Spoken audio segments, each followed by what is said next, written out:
Well, hello everybody. Welcome back to the channel. Thank you all so much for tuning in. This is our first weather YouTube video on the channel, but this certainly isn't my first time creating weather content. If you have seen my stuff before, or maybe not, I used to do a channel called Prestige Weather with my partner Ashton, who you guys may know as Direct Weather. We used to run a weather consulting company together, but do no longer. Amicably parted ways.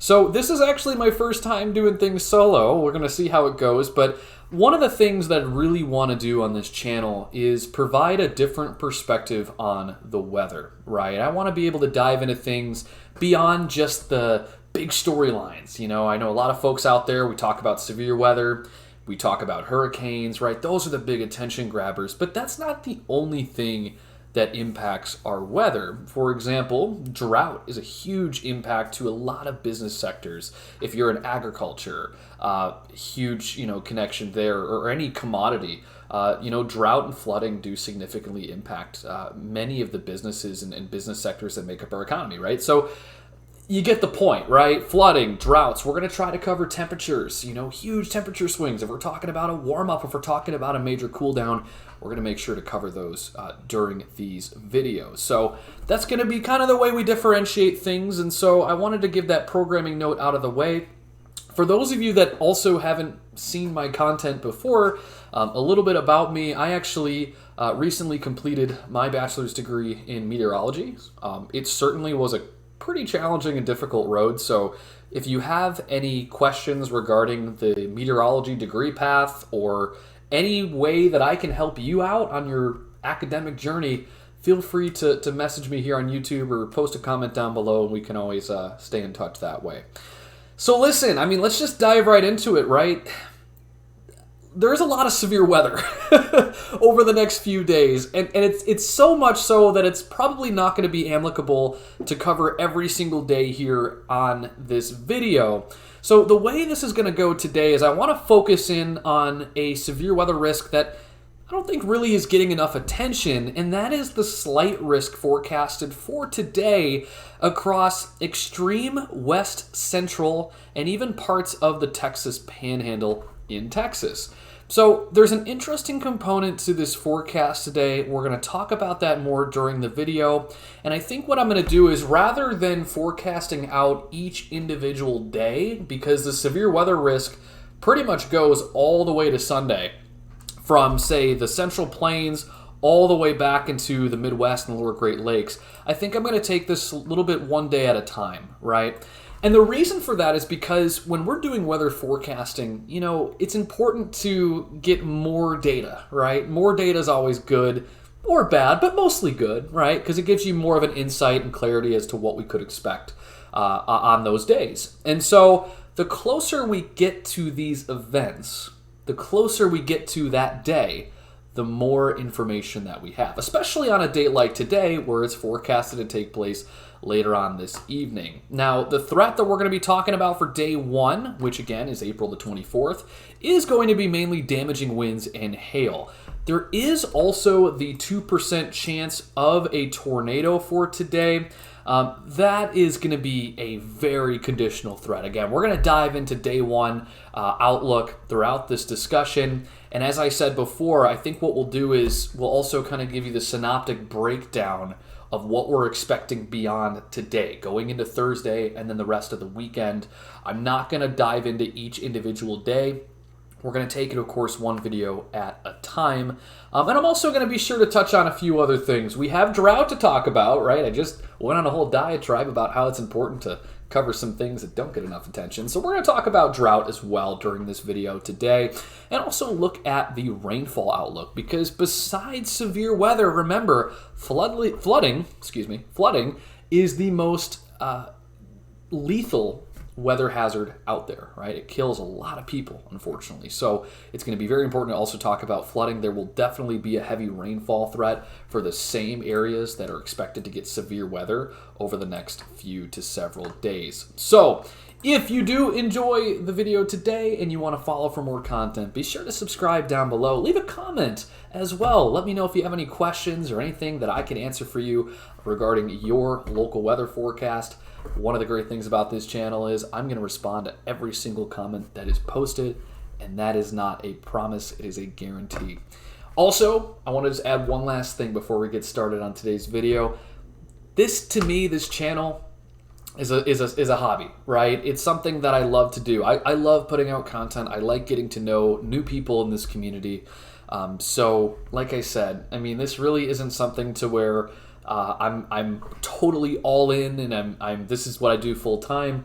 I do have full-time positions here coming up as part of my meteorology career, right?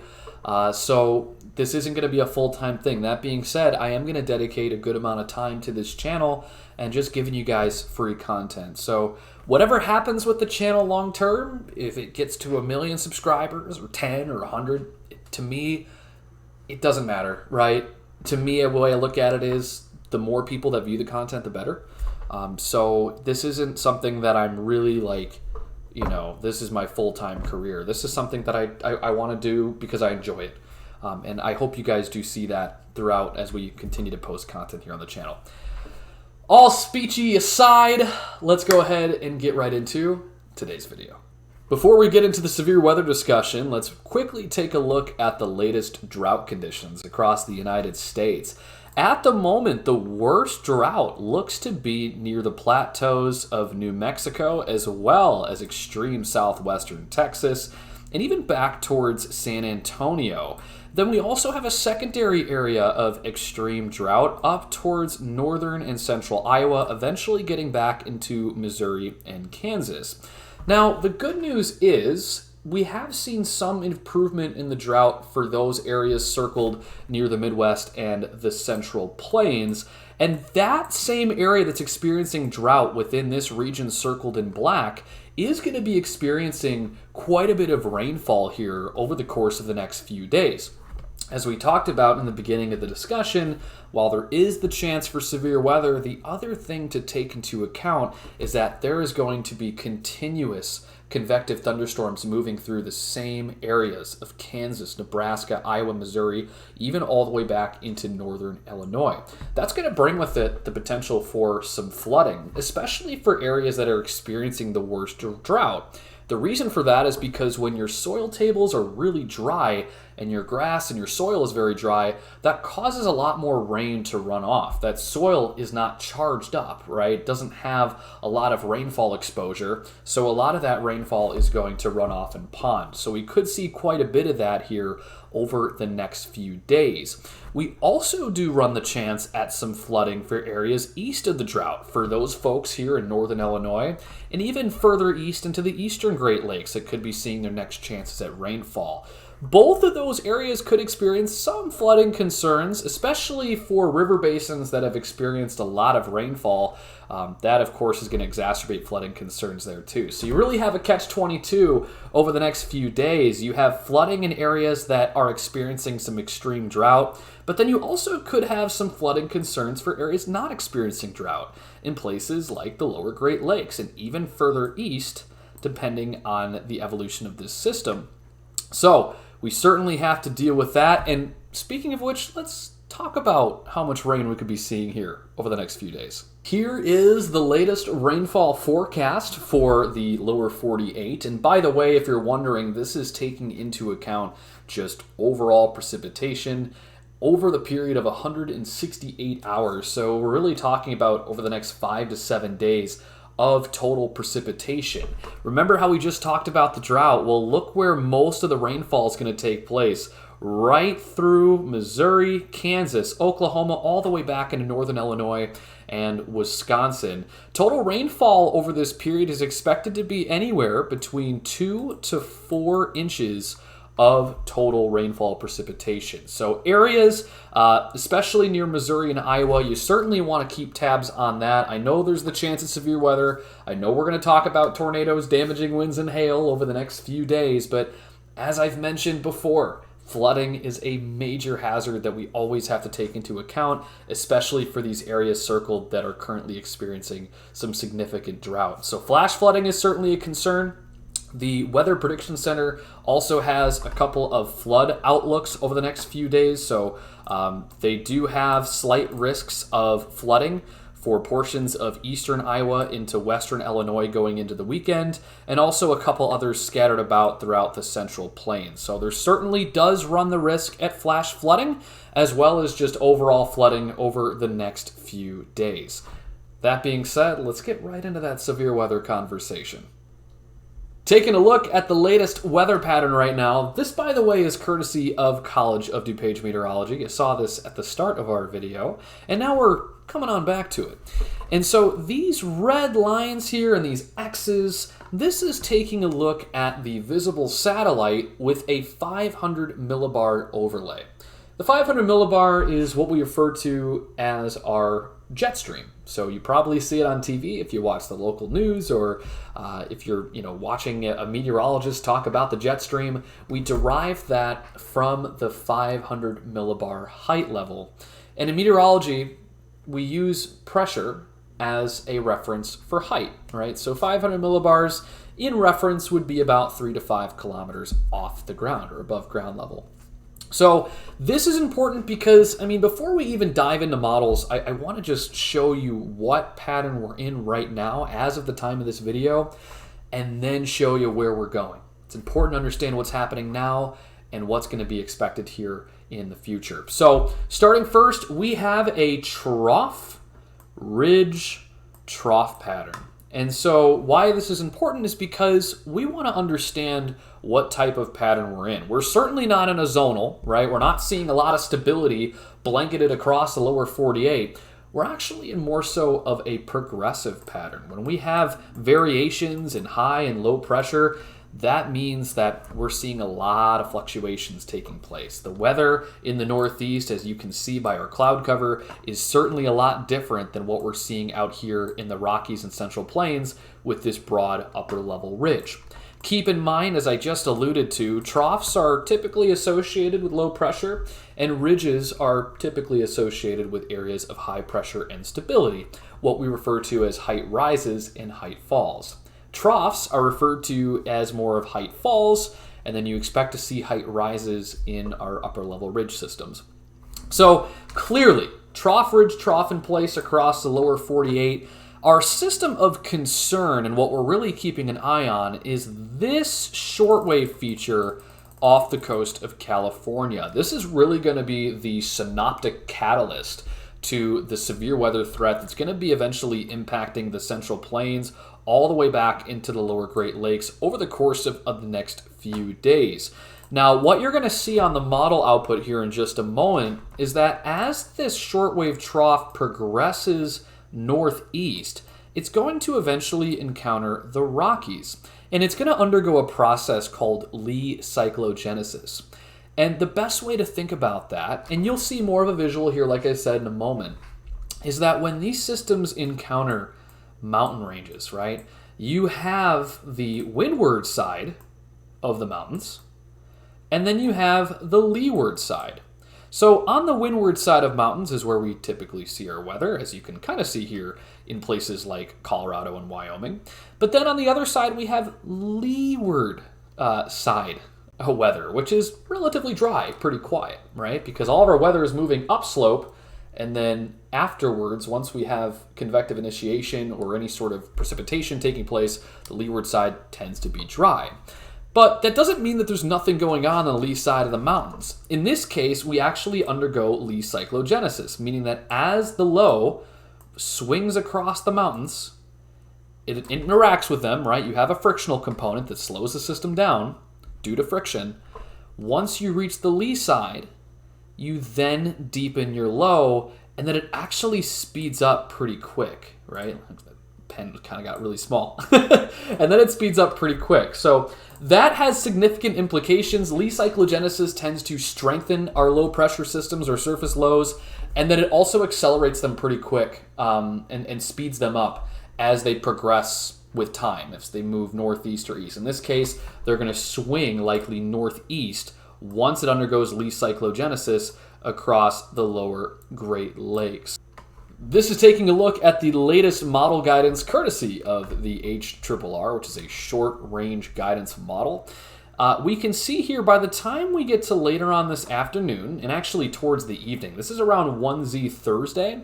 So in time retrospect, that's around like 6 to 7 o'clock p.m. Central Time. We see our first initiation of our baby cell that fires off right in that slight risk that we talked about. Now, I want to dissect this a little bit more just because what we're going to see out of this today is a very conditional severe weather threat. So these lines that are plotted here, these arrows, this is essentially what we call our wind vectors. So this is surface level winds.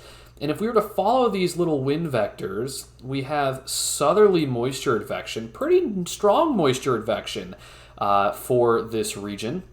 And then we also, off to the west, have this southwesterly flow. So this is what we call a dry line. Anytime you see southwesterly surface winds, you're likely getting some sort of a dry line or some sort of dry air advectional component. And so what's going to happen here is, remember how we talked about that trough in the beginning of the conversation? Well, that's all the way out to the west, right? That's going to continue to progress east-northeast throughout today. As it does so, it's going to bring with it this little jet maxima aloft, this mid-level wind field, and it's going to be on the nose of it that we see some form of an outflow boundary fire off and intersect both this moisture advection regime and this dry line advectional component. So this isn't going to be some like broad cold front. It's not even going to be like a convergent boundary. We certainly don't have cold and warm air converging at a point. Instead, this is likely going to come in the form of some sort of little miniature cold front that fires off towards the east of the plateaus.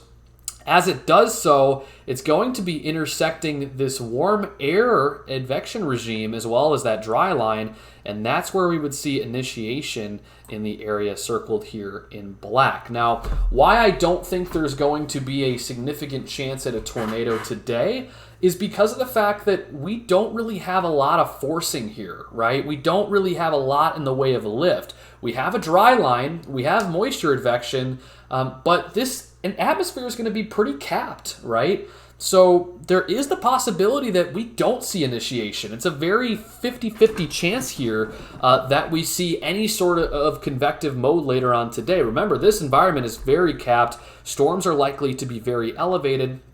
And also, the other thing is, really the main reason why I don't think we're going to see a lot in the way of tornadoes today, despite the 2% risk, is because we don't really have a lot of strong low-level veering. We have veering, but the strength of it is rather weak. So I would say that because of the fact that we don't really have those features, the main threat, again, is going to be damaging winds and large hail. Why I think there's going to be the chance at large hail is because, remember, we talked about the cap, right? And because these storms are going to be elevated, meaning about a kilometer or so off the ground, we really need to take a look at the overall conditions, right? And so we have quite a bit of instability in the form of CAPE, 2,000 joules per kilogram or so. But if we look here at our capping, I mean, look how capped we are, guys. This is a convective inhibition that we have to overcome here. But if we do, and that outflow boundary, this residual outflow boundary that fires off the plateau does in fact take shape, and it does end up breaking the cap here across north and west central Texas, we could see a robust supercell that could tower anywhere near 40 to 50,000 plus feet. And that, of course, with that strong updraft vertical motion, could produce some pretty significant hail and even some downbursts as these storms eventually do weaken due to loss of diurnal heating throughout the evening.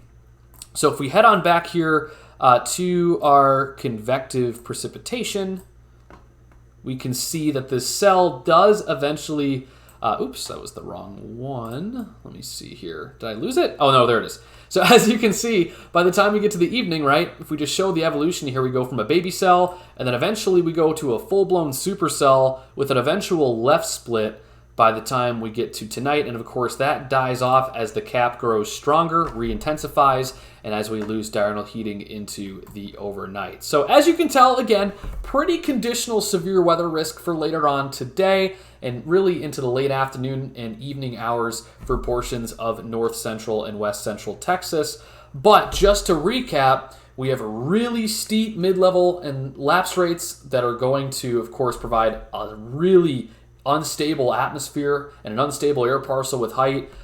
This convective mode is going to be mostly supportive of large hail and damaging winds because of our really strong wind shear aloft. However, our wind shear at the low levels is relatively weak. We're not really expecting a tornado threat for later on tonight. And we really don't see our tornado threat increase until we get to later on this week and into the weekend with that next system as it moves into the Central Plains and to the lower Great Lakes. Listen, guys, thank you so much for tuning in. If you have any feedback or questions, post those in the comments down below, and we will see you on the next weather video.